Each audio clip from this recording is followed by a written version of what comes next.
Okay, so I've just put some spokes into this wheel, and I need to tighten all the spokes, but you can't just tighten them all up because the wheel will turn into a totally different shape and it won't work. So it's a slow procedure. I've got certain tools, but I'm just going to be making trying to do it with homemade tools, which is a spoon, a fork, some tape, a screwdriver, and some elastic. So you don't need any other fancy stuff, so you can just do it how I'm doing it, but you will have to make some adjustments to the tools, like putting in a little notch. So I filed these two, so put a file it. I used a machine as well. Same with the screwdriver. These are all going to do the same thing. I'm just showing you, different examples. Personally, I think that's the best, but if you don't have that, then you've got other options. That's the whole point of it. Now, I hope everyone has got this sort of thing, because it's quite important. So you basically want to put some tape across the front fork and make it as straight as possible. So you don't want it like that or like that.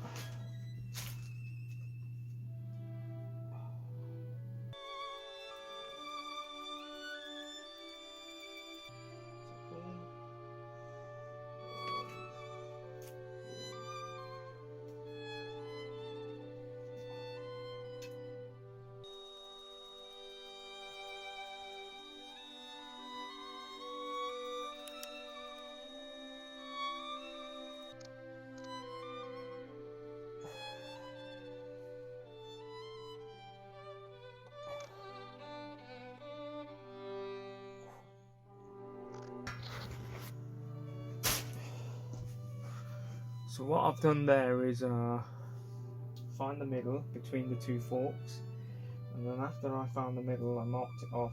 After I marked it off from the middle, I put a centimetre after each point from the middle. So you can put as many dots as you want because it might help, but this is how I'm doing it. But you can put as many dots as you want. Okay, so these are tips for turning. So lefty loosey, so it loosens it. Righty tighty, it tightens the spoke. And turning in little measurements, so half a turn, quarter of a turn, and an eighth of a turn. So these little turns make a big difference because you're turning the whole wheel. Turning it a little bit makes a big difference around the whole wheel. Okay, so if you've got an oval wheel, what you do is you tighten the side that's got the bump, and you loosen the side that's on the opposite end. So let's say that the wheel's fine, but there's a bump just there. You have to tighten, say the bump's there, you'd have to tighten that one and then a few around it depending on how long the bump is.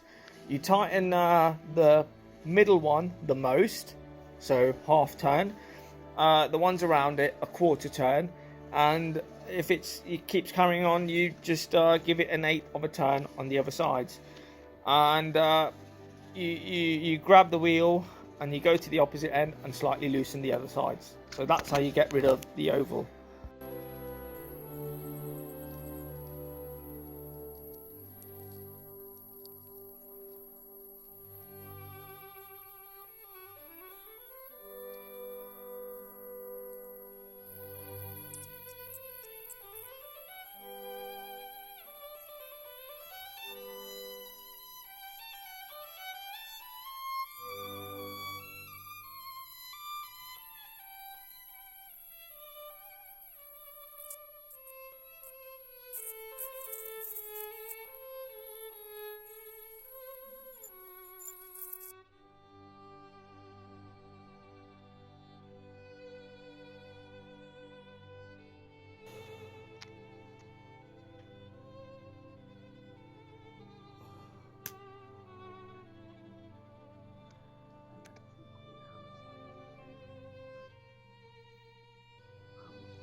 Okay, so if the wheel's bent, what do you do? So, you know, the wheel's got a bend in it, let's say, and it's dipping to one side. What would you do?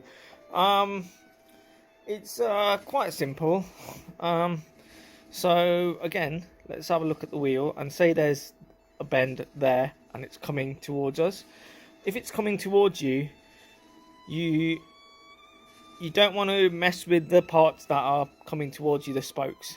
You want to go to the opposite end. You tighten that one, and see what happens. If you need to, you might have to loosen these and make sure that this one's tighter.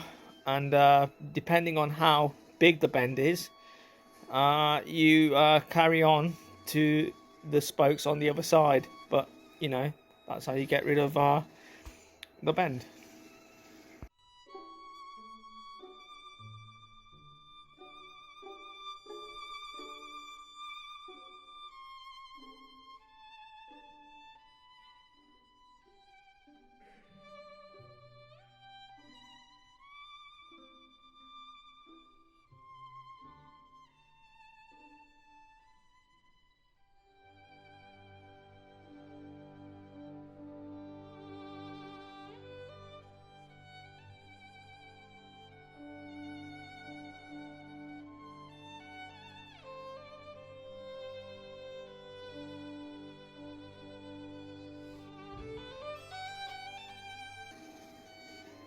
The tension of the wheel is very important because without this you can either tighten it too much or it might be too loose. Too tight will make it rigid and break the wheel.